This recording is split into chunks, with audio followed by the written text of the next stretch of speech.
And welcome to a new episode of The Simpsons Did It. I'm your host, Steven Skolansky. And I'm your co-host, Robert Skolansky. And this week, we're going to do a musical. Don't worry, I won't sing. Yeah, this whole episode is going to be a straight up musical. Like, you know, every 15, 20, 30 minutes, we're just going to break into song. And no, we're not going to do that. We're not going to subject anyone to the singing stylings of our voices. No. But Marge is going to be in a musical. She is. I've done a couple musicals.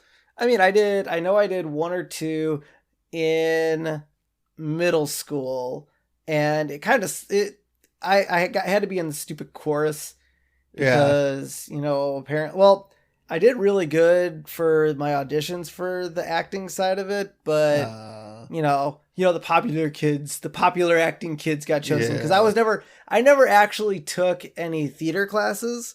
No, neither did I just wanted to act. I wanted to, you know, but I was in choir, like I was in jazz choir and regular choir.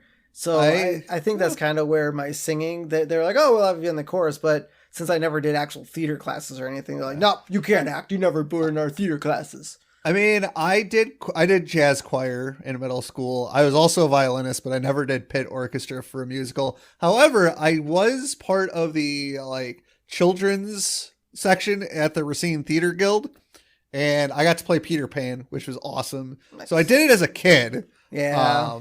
And then also, I mean, kind of it was a musical, our first grade musical, even though it was just more us singing songs. But the costumes were awesome. So did a little bit of singing. And then also camp. We always did a musical at camp. Yeah. The 10th graders always put one on. Yeah, we did. We did do a musical. Ours was all Pink Floyd, Off the Wall stuff, and Tommy. So At camp? At camp, yeah. Oh, we did Joseph and the Technicolor Dreamcoat. Oh, so you went traditional. Yeah, we did a traditional one. But anyways, this is season 4, episode 2, A Streetcar Named Marge, which is a reference to the play A Streetcar Named Desire, which obviously this will be a big influence the back half of this episode. Yes. So, the original air date was October 1st, 1992. So, we're getting closer and closer to Halloween. The recap. Marge wins the lead in a musical, and while at daycare, Maggie's pacifier is taken from her. Oh, you don't take Maggie's pacifier. No, how dare they? Chalkboard gag this week. My name is not Dr. Death. And do you know who Dr. Death is? Not a clue. Didn't get the reference. Kevorkian. Oh, that's right. Now, how Barton knows about him? I mean, I guess 90s was the era of, I think, Dr. Kevorkian, right? Was that all 90s? Dude, I don't know. I didn't get the reference. I guess so, yeah. You're asking the wrong person. So, yeah. So, Bart was probably pretending to be doctor, you know, killing people. Yeah. But, yeah, don't be Dr. Death. No. But at least he's back at the chalkboard writing about things that he did. Correct. So, and slight spoiler alert. I won't give away the chalkboard gag, but the chalkboard gag for episode 3 is an apology chalkboard gag, which we'll get to later in the episode a little bit. The couch gag this week. The Simpsons run in, sit on the couch. Couch turns into a monster and eats the Simpsons. That's different. That is very different.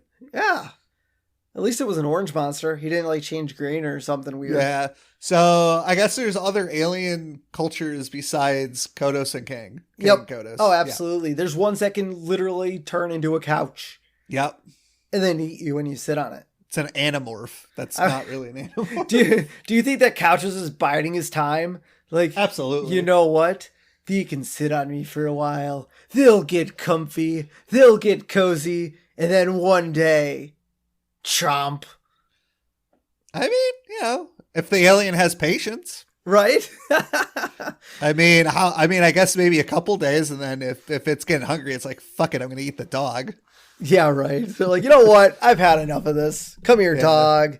All right, so we start the episode this week on a beauty pageant in Nevada. Aren't those usually aren't like the Miss USA beauty pageant, like the national one? Isn't that in California? Yeah, usually they are, but you know they got to be really close to where the Simpsons live, right? That is true. Well, do they though? I don't know. Do they? Baby, it's a pageant. So live from beautiful Laughlin, Nevada, it's the Miss America Girl pageant. Which they're making fun of the American Girl dolls. Are they? That would be my guess. That's the only thing I felt think of. I felt like they were just making fun of beauty pageants. Well, maybe, but they also weren't girls. They were like grown-ups. It wasn't like, we were going to get to Lisa's episode, in a few, maybe like 3-4 weeks where she, joins the beauty pageant. I could call that the Miss American Girl pageant. Yeah. But I think it was in reference to American Girl dolls, but man, I could be wrong. Yeah. Brought to you by Meryl Streep's versatility. Smell like Streep for cheap. And that's a great callback because Marge also got this. I believe it was a Christmas present, wasn't it? Or was it? What she got this. That? It was the one where Bart, because Bart bought it for her, right? Did Bart buy it for her? I thought it was. Oh, yeah, you're right. That was the Mafia episode. That's when he worked Bart the Murderer. Yep. Yeah, because he bought that for Marge. You're right. I was wrong. I thought it was a Christmas gift, but you are right. It was just a present from Bart. Yeah, it's also really weird. I mean, it's funny. I mean, don't get me wrong, but they have done more callbacks for the Bart the Murderer episode than any other episode I could think of so far. Yeah. Which is crazy. It's kind of cool, I guess. That must have been like one of their favorite episodes. They're like, you know what? We're just going to keep calling back for this episode. Troy McClure, that's hosting the pageant, is introducing the contestants, and they're all dressed up in costumes that represent their state. I mean, my favorite one has to be Indianapolis, where the woman's wearing like a race car thing around her head. Well, Idaho was a potato. Yeah. And Florida was not a bad Lisa, but no. Was it Ralph? Ralph's always Idaho. Yeah. I'm a potato. Yeah, but yeah, it was kind of interesting that all their costumes were in representing of their states. Kind of weird, but Yeah. But Marge so we come back to the Simpson home, and all the kids are watching this thing and completely ignoring her. Like just flat out ignoring her. Like the next 7 minutes here is literally everyone ignoring Marge. Yeah. And so Marge tells the kids that she won't be home for dinner and is leaving them with Krusty Brand Slender Vittles TV dinners. I don't. What is a Vittle? I don't know. Really bad TV dinners. Because they're Krusty Brand, so maybe. I don't know. I've never heard of the term Vittle. No, but they're Krusty Brand, so let's see, Vittles. It's a non-standard variant of victuals. The heck's a victual? Oh, foods, provisions. Yes. It's food or provisions for human beings. Yep. So it's really it's a generic term for food. Yep. Yeah, well, it is Krusty Brand, so. Yeah. And, then Marge, tells the family she's auditioning for a musical version of Streetcar Named Desire. No. But once again, the family still ignores them. Yeah. And so now Troy McClure is introducing the panel of judges. So, Mr. Boswell, the man behind those infamous worst dress lists. Mr. Boswell, can you give us a sneak peek at this year's list? Memo to Goldie Hawn. Cheerleading tryouts were 30 years ago. Let's grow up, shall we? And Bart's like, he's such a bitch. It's so awesome. This scene, I don't know why it made me cringe just slightly because he's like inner token black judge, Dredrick Tatum. And it's like, wow. Yeah, but you have to imagine though. So when was South Park is 98? No, that's when the movie came out. 96? So I mean it's pretty close to South Park, and obviously South Park did the token black guy. So obviously But they didn't say it like that. Yeah. I mean, the kid's name is Token. Don't get me wrong. I get the joke. Okay. So Matt Stone and Trey Parker did it a little bit more subtly. Yes. But like they just came out like, but there is still a token black guy for South Park. There is. But like the Simpsons are like, here, we put a black judge on the panel.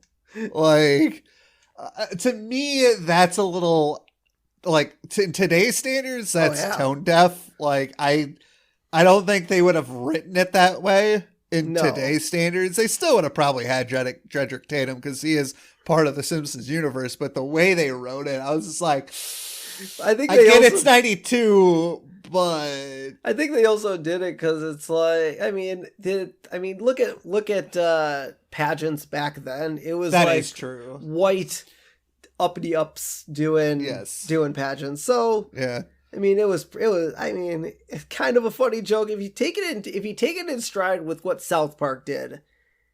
But South Park pushed the envelope where the Simpsons. Well, they were trying to push the envelope. I mean, look at season 1 and 2. I mean, they are trying to open up a lot of situational, humor that's not necessarily at its norm now, but yeah. So Marge tells Homer the reason she is auditioning is to meet other adults.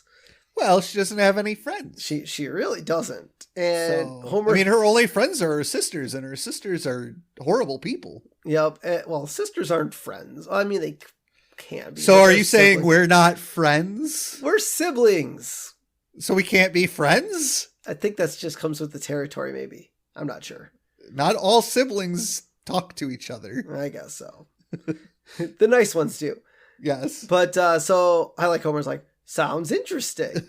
Like, just not looking away from the TV. Just sounds interesting. Yeah, he's clearly not paying attention. Nope. And I like how, so then the judges are starting to come up with, things for states or, introducing what was it? Was their talents? Not their talents. Or was it the finalists? It was the finalists. That's right. That's the finalists. So he's trying to do clever rhymes for the finalists. And I like how he's like, he just can't get Delaware. He's like, and so-and-so for Delaware. Good for her. He has a slight pause thinking about it. Yeah. Those are pretty funny. And I do like, right after this, Marge is like, okay, I'm going to practice for my audition.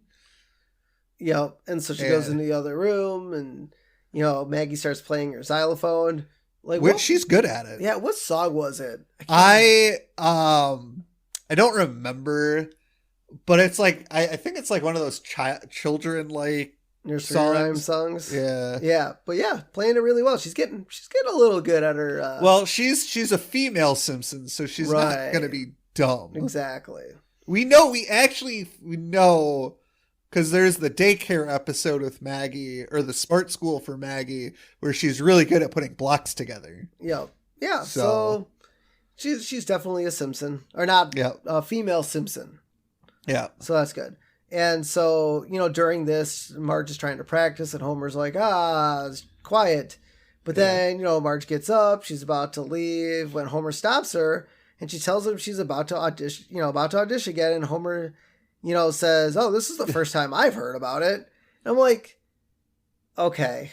She told him like 3 times. I'm like, but in the back of my head, I'm like, oh no, not this again. Like, we saw this season 1, we saw it season 2. We didn't actually see it too much in season 3. No, but the worst part about the scene in terms of like how it rolls out is Homer's like, well, I think I'd remember if you told me. And then it's like, I don't think you told me. And then he asks the kids and the kids are like, you never said anything. And it's almost this emotional verbal abuse. But I think why they did it, I mean, I get that it's bad in context, but I think obviously why they did it was for the Streetcar Named Desire. Yeah. So they're basically setting up Marge and obviously Homer to be Stanley. Yeah. And it's basically that setup where, as an episode, they're like, okay, this whole episode is basically Streetcar Named Desire, even though, yes, she's in the musical. Yeah. But the episode in whole is a reincarnation of Streetcar Named Desire. So I kind of get it. Yeah. But the funny thing is if we've never seen Homer in this role, it would hit a little bit better. Yeah, I think so. Than the fact that we've seen Homer in this exact position before. Yeah. it just didn't hit the same way. And now that you bring up the whole, parallel to, I never even thought about the parallel to the play, but it's still, again, how many times and how many more times are we going to see this with Homer? Yeah, and so, but yeah, I mean, when it's not in reference to an episode, it kind of makes more sense than when it has it in a reference to an episode. Yeah. So Marge heads to the Springfield Community Center, where they have these hoity-toity low-level plays. Yeah. On the sign it says, "Oh, Streetcar musical auditions tonight." I love how they spell tonight. Because it's not like TONIGHT. It's, 2 and then NITE. Not the number 2, but like that different spelling, I should say. Yep. And so we meet Llewellyn Sinclair, who's voiced by... Llewellyn Sinclair, who's voiced by John Lovitz again, picking up another character. Yeah. We learned that he's directed 3 plays and has had 3 heart attacks. Oh my God. Coincidence? I think not. But then he's, telling everyone about all the plays that he did, but his most prized one is Hats Off to Hanukkah. and we learned that it was just for 4th graders. It wasn't like... I want to see this play. Yeah, that musical. That'd be great. That would be a great play. I think that joke hits a little bit harder for the both of us, the fact that we're Jewish. I know, yeah. I found it hilarious. So Llewellyn Sinclair walks, he's like, all right, everybody who's auditioning for Stanley, take off your shirts. And he walks by and he's like, no. And I like how he's walking in front, but you see the camera shot from behind, and you see Apu has 3 markings on his back. I'm pretty sure that's where he's been shot. Yep, those are his gunshots. Which I think that's a crazy attention amount to detail. Yep. No, that was perfect. And so he gets to Otto, and Otto has this huge tattoo on the front. And he's like, and Sinclair's like, no. Oh, if you like that, you love what's on my ass. Or on his butt, I guess. Yeah. I can't remember if he said ass or butt, but... Does it matter? No, but that was pretty funny. I think he said butt, but... So then he gets to Ned, and Ned is ripped. This is the first time we see Ned with his shirt off. Ned is shredded, man. And this isn't the last time I think we see Ned with his shirt off.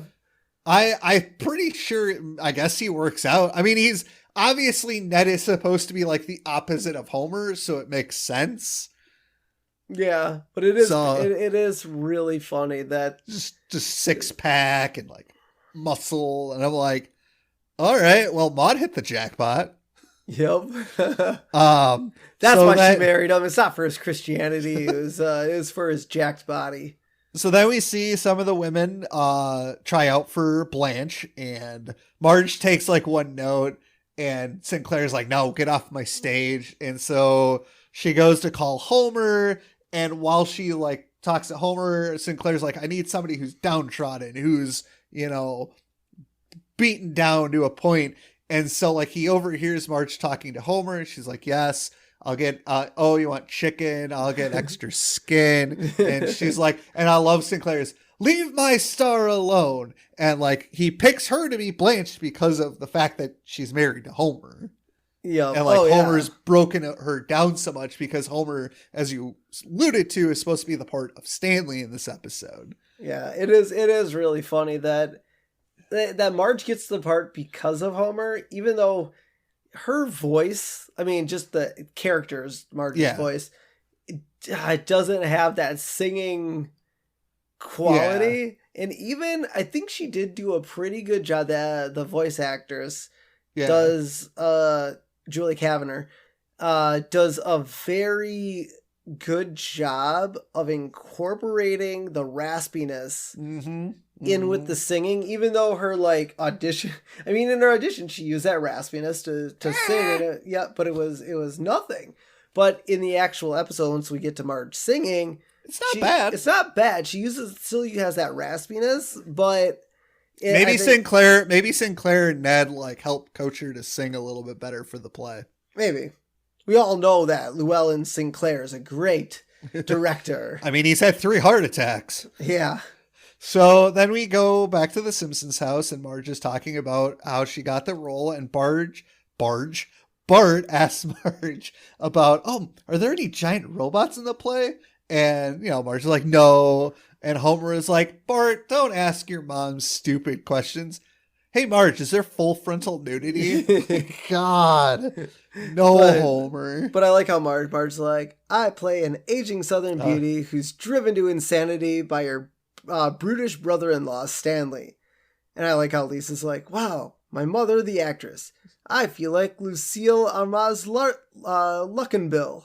Which once again with these Simpson writers, just, come on. Yeah. Let's get some updated references. Yeah, so after all that, we cut back to the community center, and Lionel Hutz is speaking. So we get not only Troy McClure, but we get Lionel Hutz. Fantastic.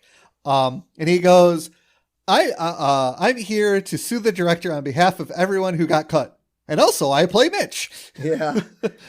Oh my God, that's fantastic. I miss Phil Hartman. It's so good. I mean, why would he need to...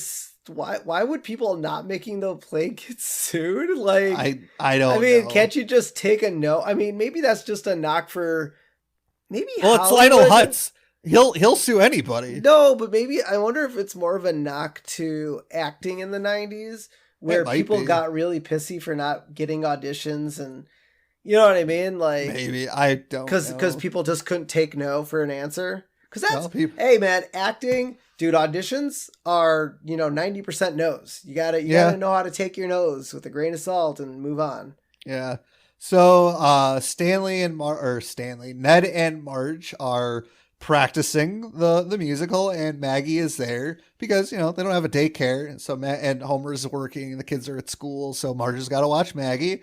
And while Ned is on top of Marge, Maggie takes Ned's glasses and puts them on like a baby will do, and ruins practice. So Llewellyn gives Marge a card for a daycare that his sister runs.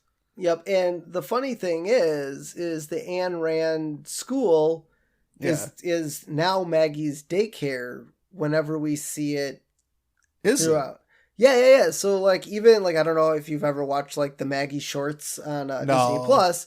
But she goes to that school. They actually kept it.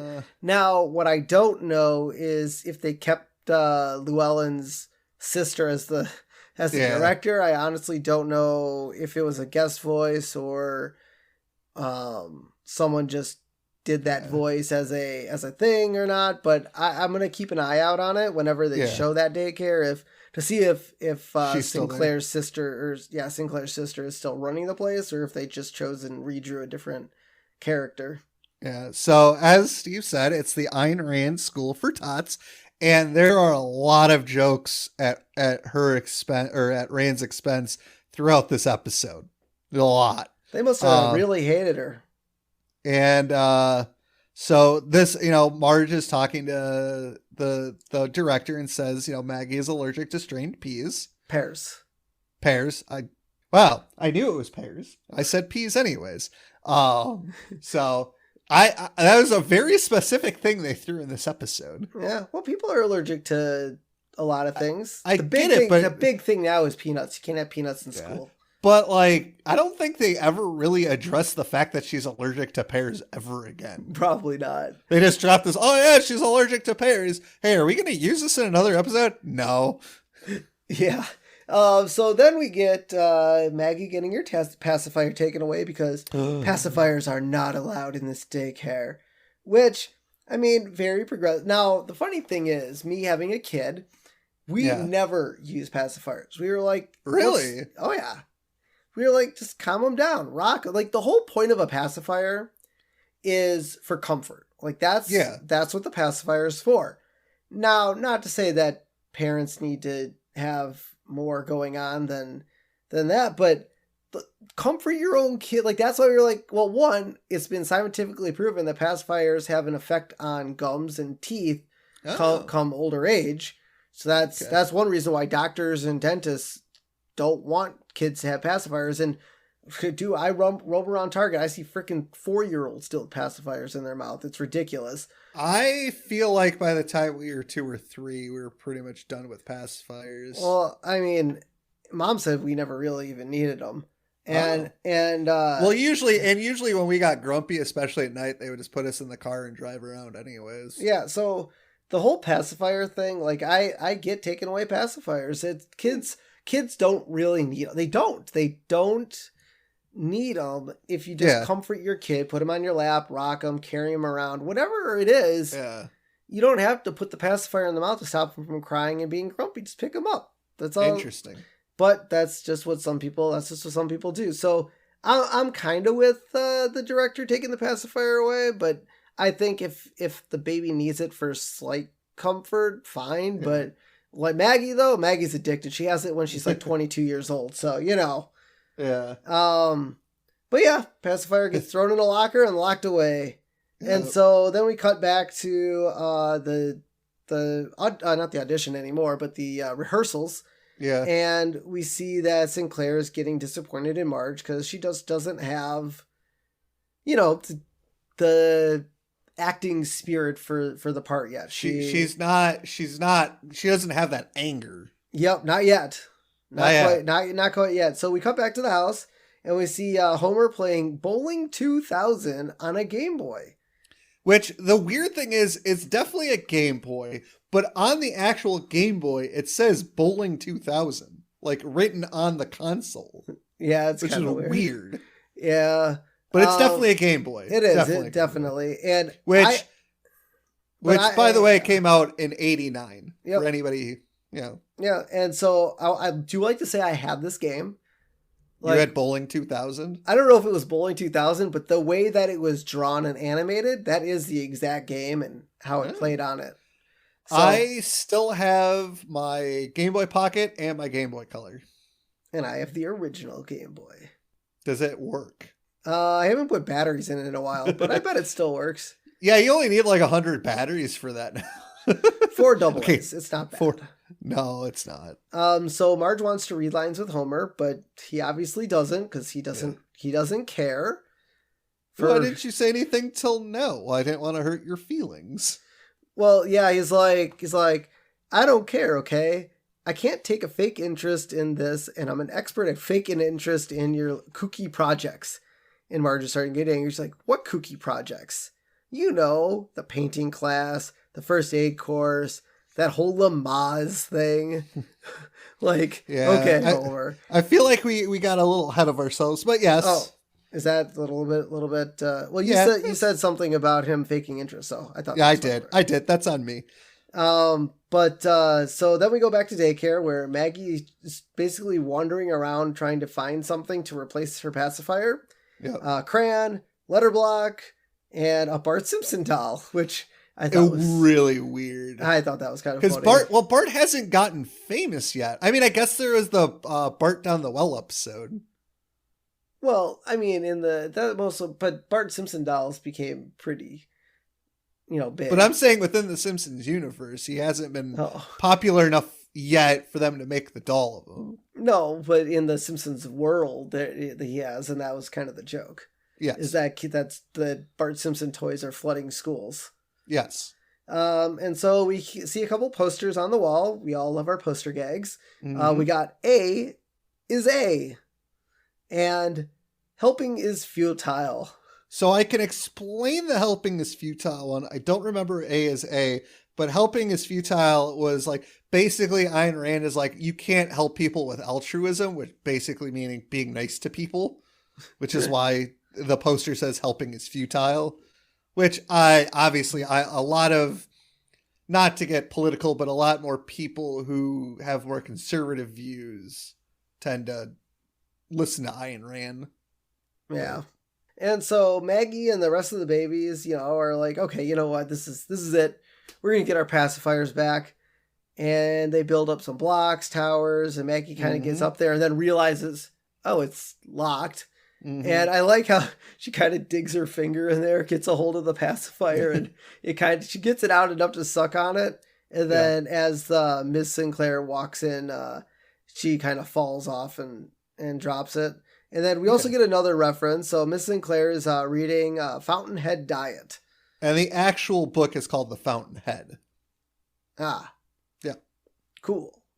And then, so for her crimes against the school, she gets sentenced to the box, which is a movie moment reference. Yes. And it's from the two scenes borrowed from The Great Escape.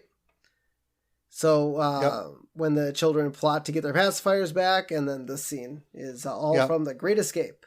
1963. Shocking. Another old movie reference. Yep. And then we see the other reference is Maggie throwing the ball, just like Steve McQueen's character does in the movie. Yep. So I've seen that scene. That's a pretty good scene. You've seen The Great Escape? No, I've seen the scene. Were you not paying attention? You've seen the scene from Great Escape, or are you talking about the scene in The Simpsons? No, the scene from the movie. The Great Escape. Just the scene, though. I know the scene. I don't know the movie. Why did you watch the scene and not the entire movie? Well, I think it's just a very popular scene. Oh. And either that or I saw it on a TV show within a TV show. I don't know. I know I've seen the scene, though. Fair. Okay. Yep. And so Homer shows up to give Marge a ride home because... So where's Marge's car? Maybe it's in the shop? It's like, okay, come on. Yeah. She obviously, like, okay, who dropped her off? Homer? I feel like Homer would take... And then when she went to her auditions, it's not like Homer took her to the auditions. No, it's weird. So I think the whole point of the scene was to set up what was coming next. Yeah, I guess. There's no logical reason why this was like this. They didn't explain why. If they had explained why Homer was there, even with a throwaway line, yeah. But the fact they don't explain it, but again, it's more of the setup to the following stuff. Yep. And so Marge, as Homer shows up, Marge's like, I don't see why Blanche should shove a broken bottle in Stanley's face. Couldn't she just take this abuse like with gentle good humor? And man, you could just see how, I mean, this is almost like Marge's life, especially with Homer. Yeah. I'm just going to take Homer's abuse. I don't, I don't care.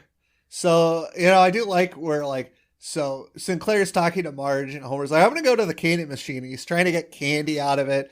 The thing fall, like he struggles with his dollar and then this thing gets stuck. And then you just see Homer back up, get a running start and just slam the machine and gets a bunch of candy out of it. Yeah. And he's like, Marge, I'm going to go to the car and eat my candy. But then I like how Flanders, she's trying to break the bottle and can't do it. And Dad's like, here you go. And then he smashes the bottle for her. And then he's like, there's the old face shredder. Yeah. Why would they be using a real bottle? Because it's Sinclair. He's crazy. He's a madman. Apparently. And then we get Homer honking the horn, which leads into Marge seeing Ned as Homer. And then she basically attacks Ned. And Sinclair's like, there's what I was looking for. And then I love how Ned, you're supposed to be overpowered. I can't. Man, Rip Ned can't handle Marge, huh? Well, angry Marge. Yeah, angry Marge. Angry on the bridge Marge. Yes. That's what she should have screw the whole Homer part of this. She should have just used that anger from that episode to do this. Right. Yeah. So and then we get I don't know why this scene is like this, but Marge and Homer are sitting on their opposite ends. Yeah. Well, I mean, you don't have to sit in your same seat all the time. Okay, tell that to your son. No. That's his chair. Me and Shay, I guess, sit in the same spot, but every once in a while I'll move around. Yeah, because he won't let you sit anywhere else. Sometimes. Heck, even when we visit our parents, they got to sit in their seats. Yep. So don't tell me that people aren't like that. Marge and Homer are more progressive. They can sit wherever they want. And so I love how Marge stays in character and Homer's really confused by it. Yeah. Marge, what are you doing?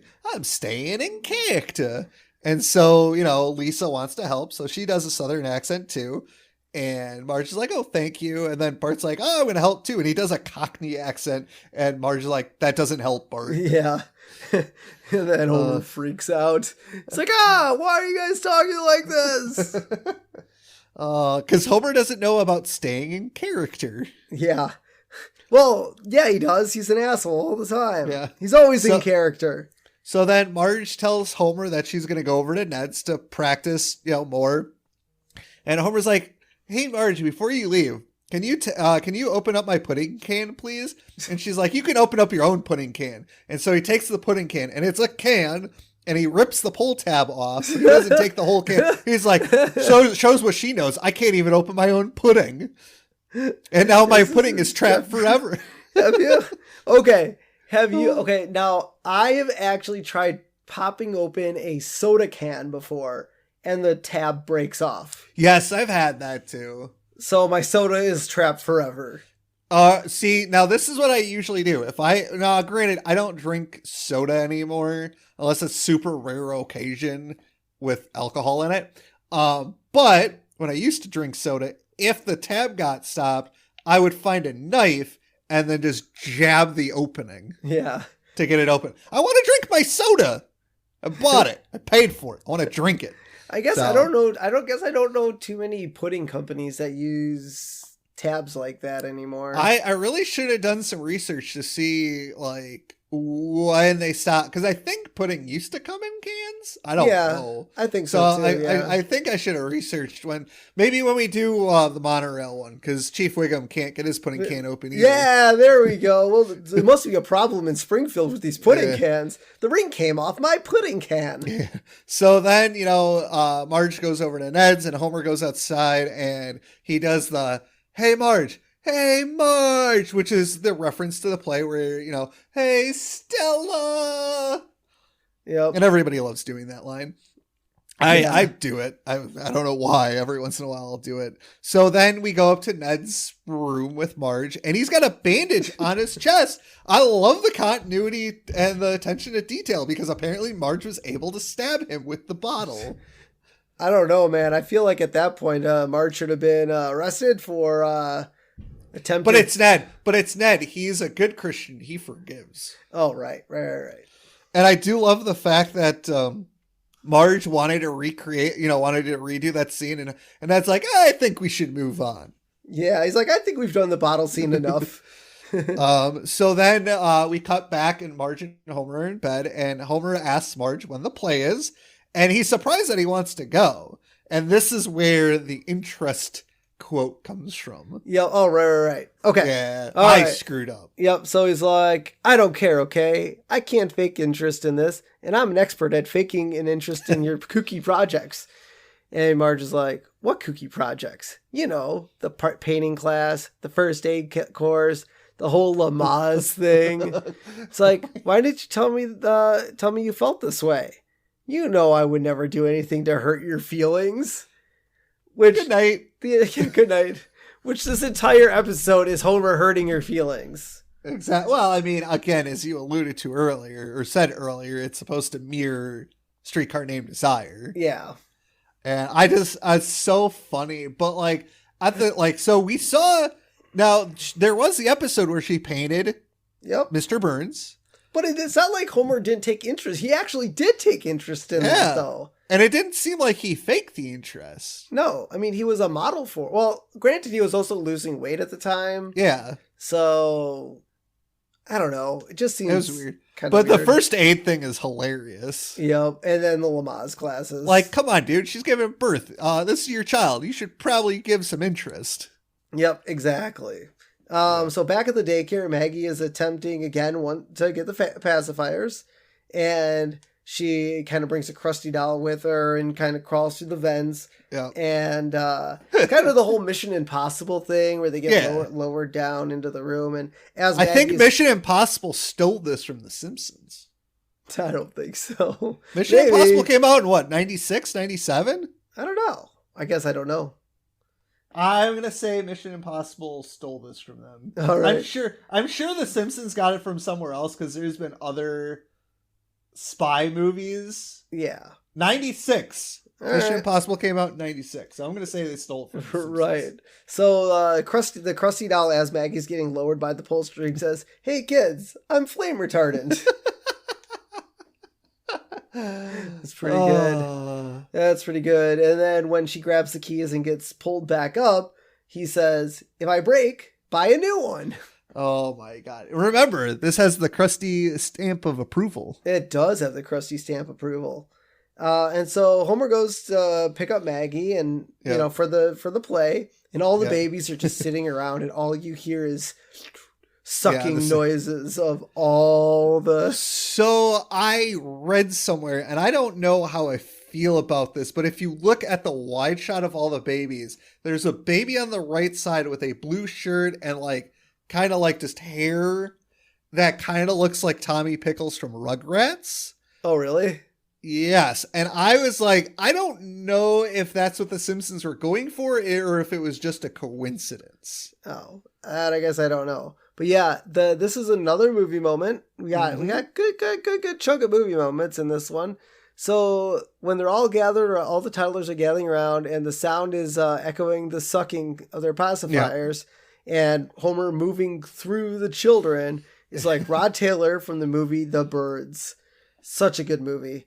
And we also get an Alfred Hitchcock cameo when he walks by the daycare when they leave, and he's walking his dogs. Like, you know, he does, you know, he's like the original director who made cameos in his movies. Yeah. No, it was pretty funny. The sucking sound just got me. Just opening up the door and hearing just the echoing sound of... Now, did the babies tie up Sinclair somewhere, put her in a closet? Did she go completely mad to the sucking sound? I think she just hid in her office, man. I would. Yeah. Right? And so when we get back to the playhouse, we see the entire cast of Streetcar kind of hunting around. And so we all know that Blanche is played by Marge, Stanley's played by Ned, Stella is played by Helen Lovejoy, Steve the Paperboy is played by Apu. Mm-hmm. Pablo was played by Otto until Llewellyn Sinclair takes his role. Except for you. I'm playing the part of you now. Yeah. Mitch was Lionel Hutz. Yep. And the chorus is Chief Wiggum, Jasper, and Herman is in the chorus. So this is where a little bit of controversy comes in with the opening number. Yep. And so we get the opening number. And by God, this opening number is just trashing New Orleans. So the introduction is long before the Superdome, where the Saints of football play, lived a city that the damned called home. Hear their hellish roundelay. Please don't sing. New Orleans. Stop it. Home of pirates, drunks, and whores. New Orleans. Tacky, overpriced souvenir stores. If you want to go to hell, you should take that trip to the Sodom and Gomorrah on the Mississippi. Mississippi? No, it's Mississippi. No, it's Mississippi. Well, they say Mississippi because it rhymes with trip. And, then New Orleans. Stinking, rotten, vomiting, vile. New Orleans. Putrid, brackish, maggoty, foul. Maggoty. Oh, is it maggoty? Maggoty, foul. New Orleans. Crummy, lousy, rancid, and rank. New Orleans. So this number caused quite a controversy. And because of the song, the chalkboard gag for episode 3 is an apology to New Orleans, which we will get to, and you will get to hear in our next episode. Oh my Homer God. the Heretic. That was just so funny. I've heard this song numerous times, but it feels so different when we're watching these episodes for the podcast than we're watching. Yeah. Because we're watching them in the eyes for the podcast. We're not watching them in the eyes for fun.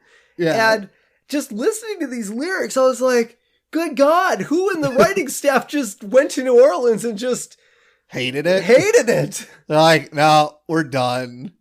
Well, and apparently I also read during Hurricane Katrina, the UK played this episode and they got quite some angry messages and they banned the episode in the UK. Yeah. Oh my God. That was just because of this song. I mean, it is a pretty brutal song, man. It's hilarious. Have a backbone, New Orleans. I know. You suck, New Orleans. I'm sorry that you got pounded by a hurricane, but maybe don't build your city below sea level.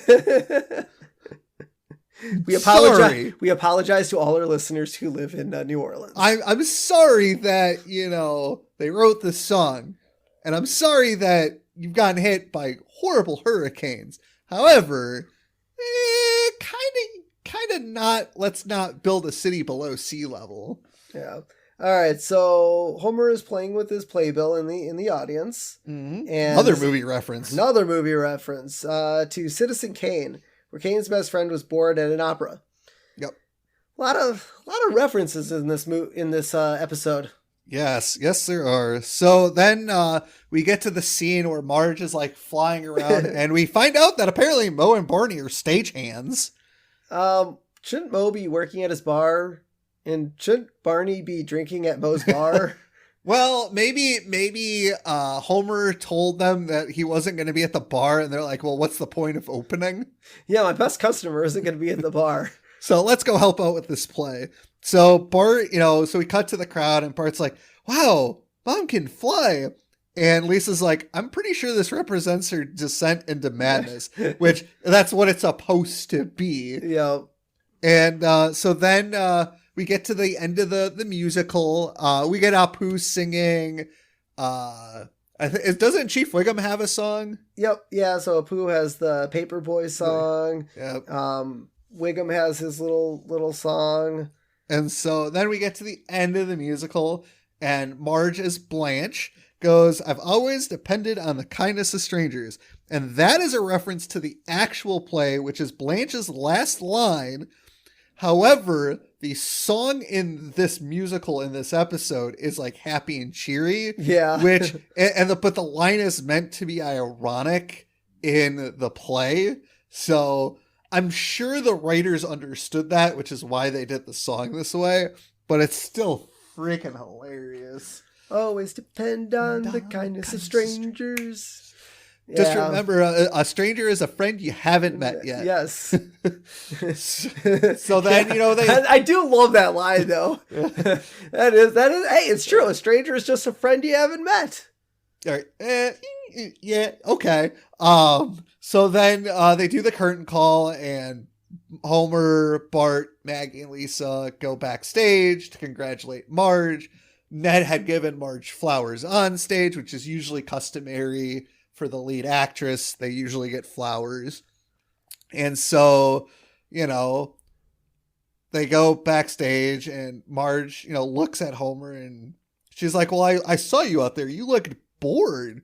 You had your eyes down the entire time. And so Homer tells the kids to go to the car. Well, before Marge walks up to them, we see Bart on the, what is it called? The wire. I know there's a technical term for the wire. Yeah, like a pulley system thing. So Bart is flying around, and then Marge comes back, and Lisa's like, Mom, you were great, and drops Bart. Yeah. Which is funny. And so, Homer's like, all right, kids, go to the car. And they must have left. We don't see them leave, but I think it's implied they left. And then Homer explains to Marge that he wasn't bored. He was sad. He's like, oh, that Stanley guy was so mean to Blanche. And he's like, I was just really sad. And he goes, did I get that right? I have a history of not getting the point. And Marge is like, yes, you got it right. Which, that's incredible that Homer understood the point. I know. And so, they walk out the backstage door, and Homer is like, he's like, I remind myself of that Stanley guy just a little bit. And, just a little, Homer? Yeah. Just a little. So, and then they kiss and make up, and, that's the episode. Yeah. I don't know, man. This episode for me is really hard to grade.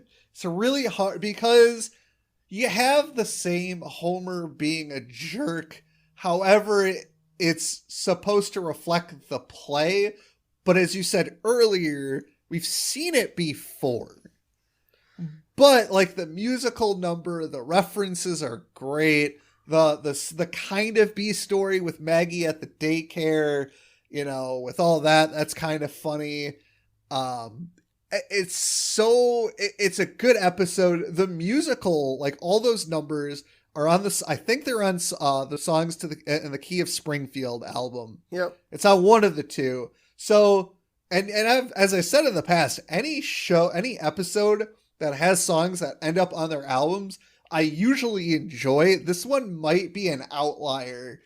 And it's good. The jokes are there, but I want to give it a 4. I also want to, can I give it a 3.5? No, I think we've said this before. No 0.5s. Oh, I think because John Lovitz is in it, I'm going to give it a 4 sprinkles. All right. Because I love anything John Lovitz does for The Simpsons. Yeah. So because of John Lovitz, I'm going to give it a 4. I mean, you're all right. It's really hard to grade. Like, I mean, I almost want to be like, give the Bashing New Orleans song a 5, I know, and then right? everything else like. Also, we got 2 Troy McClure, characters out of it too. Phil Hartman. Oh yeah. I don't think Troy McClure is the actor that plays Troy McClure and Lionel Hutz. Lionel Hutz. You're right. We got 2 Phil Hartman characters out of it. I know. It is really hard. I think I am to split the difference and go with a 4. Okay. I mean, you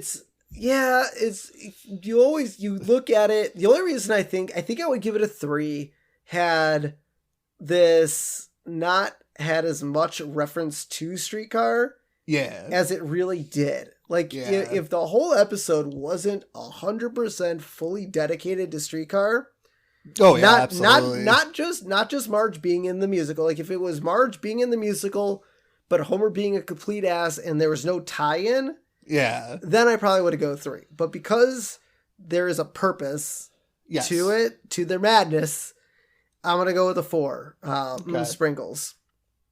So let's close it out with our our character profile. We just did final thoughts. Yeah. We'll go with our character profile, and we will be profiling our very charismatic director. Can you say his name? Llewellyn Sinclair. All right. His occupation. A font terrible type director of various Springfield theatrical productions. I don't know what the word infant means. Is that supposed to be infant? No, infant. Theatrical experience, 3 stage successes, 3 heart attacks. I was right. And infant is another word for child. Yeah, he is a child. Yes. He's planning a 4th heart attack too. Yes. His greatest triumph, hats off to Hanukkah. What was the review? Enjoyed by all? Enjoyed by all. Favorite comforts, bed, and a bottle of amaretto. Amaretto is pretty good. I do like myself an amaretto. Yep. Mix it with Dr. Pepper. It tastes really good. I prefer sour, but amaretto sour. Yeah, I prefer soda. That's what sour is. It's squirt. Oh. Temper, irritable to tempestuous. Okay. Annoyed by theatrical incompetence, Maggie, and Homer. I mean, who isn't annoyed by Homer? Right. I mean, Maggie's cute, man. You can't be annoyed by her too much.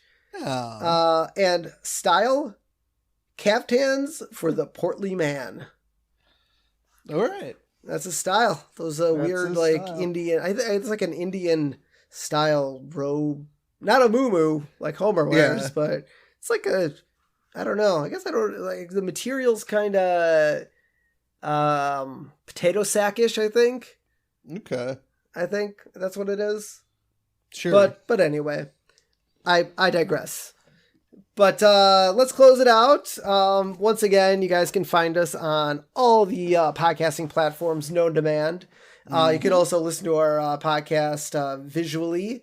Not really, I guess visual. I don't know how people actually listen to the podcast on YouTube, whether they just start the video, plug in headphones, and ignore the video not being shown. But either way, like and subscribe to our YouTube video. We're getting many, many, many more views and not as many subscribers. I wish the views and subscribers kind of matched up a little bit more, but just hit that subscribe button. We'll let you know when new episodes come out. So keep them coming.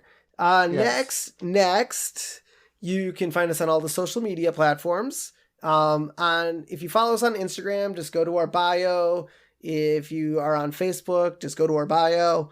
I have a link tree to literally everything you can imagine on there. Yes. You can also link over to buymeacoffee.com and support our podcast.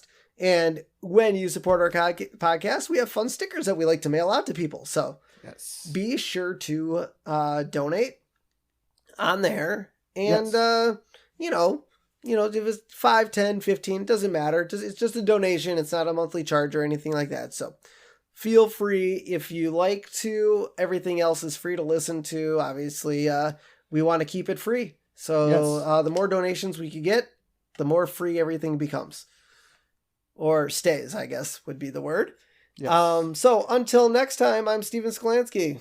I'm Robert Skolansky. And this has been The Simpsons Did It. Shh.